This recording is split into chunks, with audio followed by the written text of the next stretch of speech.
ഇത്ര എളുപ്പത്തിൽ കുറഞ്ഞ സമയം കൊണ്ട് നല്ലൊരു അടിപൊളി ബിരിയാണി, അത് നല്ല കൈമേരി കൊണ്ട് പറഞ്ഞാൽ നിങ്ങൾ വിശ്വസിക്കുമോ? കാണിച്ചു തരാം. ഇതാണ് നമുക്ക് ബിരിയാണി ഉണ്ടാക്കാൻ ആവശ്യമുള്ള സാധനങ്ങൾ. 2-3 സവാള എടുത്തിട്ടുണ്ട്, പിന്നെ തക്കാളി, കറിവേപ്പില, ഇഞ്ചി, വെളുത്തുള്ളി ചതച്ചത്, പച്ചമുളക് ചതച്ചത്, മല്ലിയില, പുതിനയില. നമ്മുടെ ഇന്നത്തെ ഈ ബിരിയാണി പരിപാടിയില്ലേ വഴറ്റലൊന്നുമില്ല. ഒരു പാൻ വെച്ചിട്ട് അതിലേക്ക് നമ്മൾ എടുത്തു വെച്ചിരിക്കുന്ന സാധനങ്ങളെല്ലാം അങ്ങോട്ട് ഇട്ട് കൊടുക്കുക. അതിൻ്റെ കൂടെ ആവശ്യത്തിന് ഉപ്പ്, കുറച്ച് മഞ്ഞൾപ്പൊടി, പിന്നെ നമ്മൾ വീട്ടിൽ തന്നെ തയ്യാറാക്കുന്ന ബിരിയാണി മസാലയാണ്. അതിൻ്റെ കൂടെ കുറച്ച് നെയ്യും കുറച്ച് ഓയിൽ, അത് നിങ്ങൾ യൂസ് ചെയ്യുന്ന ഏത് ഓയിലാണോ അത് ചേർത്ത് കൊടുക്കുക. എന്നിട്ട് ഇതെല്ലാം കൂടി കൈ വെച്ചിട്ട് നന്നായിട്ട് അങ്ങോട്ട് തിരുമ്മി യോജിപ്പിച്ച് കൊടുക്കണം. എന്നിട്ട് അതിലേക്ക് അധികം പുളിയില്ലാത്ത തൈര് കുറച്ച് ചേർക്കണം.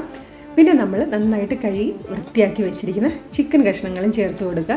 എന്നിട്ട് ഇതെല്ലാം കൂടി നന്നായിട്ട് അങ്ങോട്ട് മിക്സ് ചെയ്യുക. ഉപ്പ് നോക്കണം, ഉപ്പ് കുറവാണെങ്കിൽ ആവശ്യത്തിന് കുറച്ചുകൂടി ചേർത്ത് കൊടുക്കുക.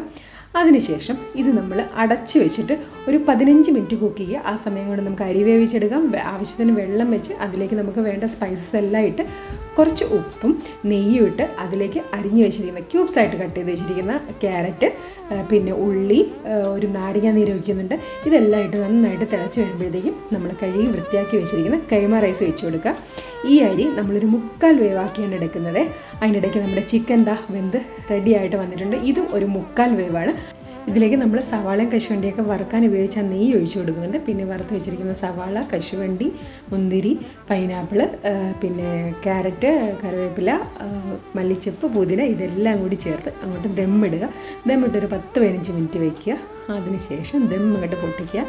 നമ്മുടെ ഈസി കിടിലൻ ചിക്കൻ ബിരിയാണി റെഡി ആയിട്ടുണ്ട്. ബിരിയാണി ഇഷ്ടമായെങ്കിൽ ചാനൽ ഒന്ന് സബ്സ്ക്രൈബ് ചെയ്യുക. Thank you so much.